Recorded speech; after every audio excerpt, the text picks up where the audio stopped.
ভাই আমার বাইকের সাইলেন্সারটা জং পড়ে নষ্ট হয়ে যাচ্ছে। এখন আমি এটা কিভাবে ভালো রাখবো?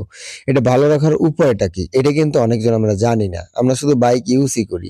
ঠিক আছে? আমরা শুধু জানি যে কোন রঙের দোকানে গেলে রং করে দেবে। ঠিক আছে? এটা কিন্তু রং করার একটা নিয়মও আছে। তাহলে চলুন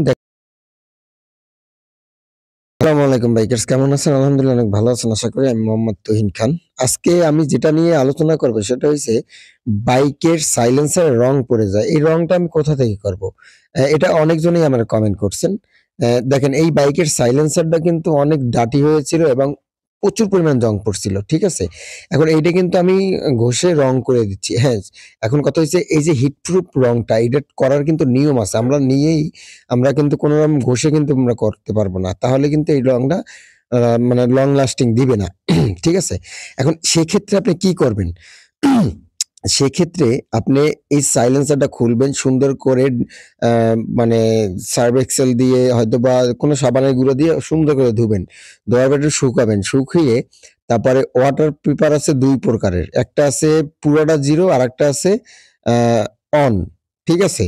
অন এবং 0 এই ২ টা দিয়ে ২ টো সিরিজ দিয়ে সুন্দর করে ঘষতে হবে। ফিনিশিং করতে হবে। একদম ভিতর থেকে জংটা উঠিয়ে ফেলতে হবে। তারপরে কিন্তু এই রংটা করতে পারেন। এই রংটা যদি আপনি করেন, সেক্ষেত্রে আমি 100% সিওর দিতে পারি যে এই রংটা করলে আপনার সাইলেন্সারে আর জং আসবে না।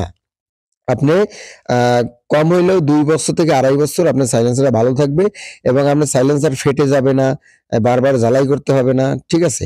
এগুলা কিন্তু আপনারা করলে ভালো থাকবে। এটা হচ্ছে হিট প্রুফ রং। যদি আপনারা নিতে চান সেক্ষেত্রে আমার সাথে যোগাযোগ করলেও আমি কুরিয়ার সার্ভিসের মাধ্যমে আমি এই রংটা পাঠিয়ে দিতে পারবো। রংটার দাম ৳৬৫০ ৳৬৫০ এই রংটার দাম। যদি আর কুরিয়ার সার্ভিস নিয়ে আপনি ৳৮০০ র মতন পড়ে যাবে। আপনারা যে জায়গার থেকেই করেন না কেন আমি এই রংটা আপনাদের দিতে পারবো যদি আপনারা আমার সাথে কন্টাক্ট করেন। ঠিক আছে? এই রংটা সত্যিই অনেক ভালো। আর অন্যান্য রং আছে সেইগুলো কিন্তু ভালো হয় না। এজন্য আপনার রেসপন্সও ভালো পান না। আর যেই এই রংটা যদি আপনি নিয়ে থাকেন তাহলে সত্যিই সুন্দর করে সাইলেন্সারটা ঘষে তারপরে মানে ওয়াশ করে তারপরে আপনার এই রংটা করতে হবে। আর আমার এই ভিডিওটা যদি ভালো লাগে অবশ্যই আরো ১০ জনকে শেয়ার করে দেবেন।